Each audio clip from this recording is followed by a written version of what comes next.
Vương Nhất Bác thực sự là một nghệ sĩ tràn đầy năng lượng. Thời gian của anh ấy chính là quý như vàng. Nếu không tham gia quay phim hay tham dự sự kiện thì anh chàng cũng sẽ chơi thể thao, rèn luyện sức khỏe.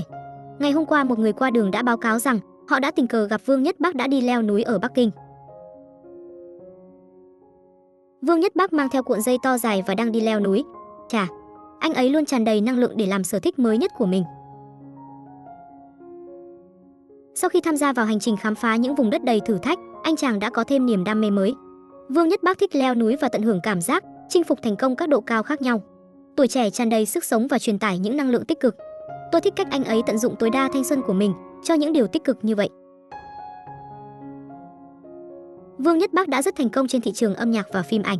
Nhiều bộ phim của anh ấy hiện đang được phát hành trên các nền tảng trong và ngoài nước. Độ phổ biến của Vương Nhất Bác không dừng lại ở Trung Quốc đại lục, anh có người hâm mộ quốc tế đông đảo. Tin vui cho người hâm mộ Ấn Độ, bộ phim Trường Không Chi Vương của Vương Nhất Bác đã có mặt trên nền tảng phát trực tuyến Jio Cinema.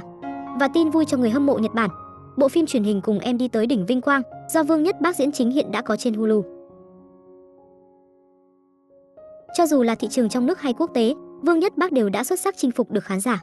So với những nghệ sĩ trẻ hiện nay, Vương Nhất Bác thuộc số những nghệ sĩ tích cực hàng đầu. Anh ấy đã chăm chỉ làm việc liên tục trong nhiều năm và tích lũy cho mình nhiều kinh nghiệm cũng như giải thưởng trong ngành. Là một trong số ít những nghệ sĩ đam mê bộ môn thể thao mạo hiểm, Vương Nhất Bác đã đạt được nhiều chứng chỉ. Từ đua xe mô tô, đua xe ô tô tới leo núi hay lặn biển, lên rừng hay xuống biển, anh chàng ấy đều có thể cân tất cả. Vương Nhất Bác thực sự là một nghệ sĩ tuyệt vời.